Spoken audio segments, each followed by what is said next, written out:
When the slasher film was descending into self-parody, along came a motion picture that was to dictate the tonal trajectory of horror cinema that has arguably yet to be challenged.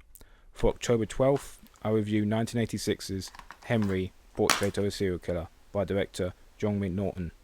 The film's narrative consists of partnering serial killers Henry and Otis tearing an indiscriminate path of carnage through a series of targets, most of them female. A perverse love triangle, however, blossoms amongst the killing between Henry, Otis, and his sister Becky, and you can probably guess how that turns out. Though there were serial killer films beforehand, such as The Honeymoon Killers and Deranged, Henry was the first to channel the subject matter into an alternative, if not a direct response, towards the then dominant but fleeting slasher niche.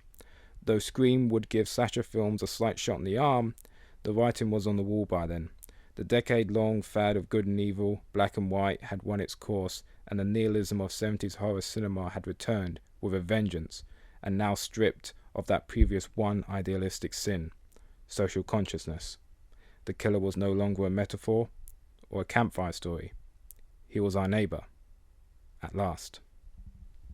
Henry established the kitchen sink drama on heroin model that most serial killer films, those not directed by Ulli Lamel that is, follow today. Or maybe Ulli Lamel's films do, as this genre's effectfulness comes from drama and not prosthetics, as drama is the antithesis to genre. Genre is expected to be expected, drama is not.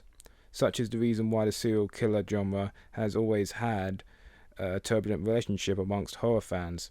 It's never too clear whether they're dealing with a misunderstood style or just a series of cynical chancer directors exploiting an established demographic to get further exposure of their depressing, self-centered views. Henry is clearly not a result of the latter, and was indeed a sincere response to the contemporary horror scene. An assured vision is on display here, and there are things such as a boastful lack of bombast to the killings that suggest the film was attempting to release the horror genre back into the wild of the penniless independents.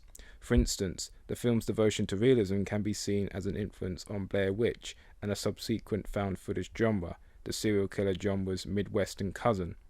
The film was evidently made by people who loved the horror genre too much to let it be relegated to a passing joke amongst studio backlots. After all, it cannot be denied that after Henry introduced serial killers into the horror genre lexicon, that an influx in independent productions occurred throughout the 90s and early noughties.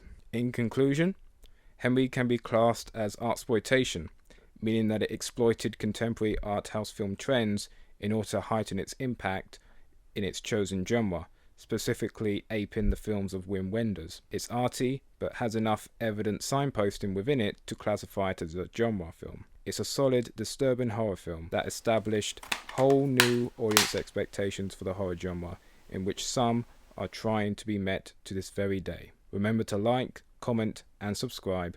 Tomorrow's film will be the World War I set Death Watch.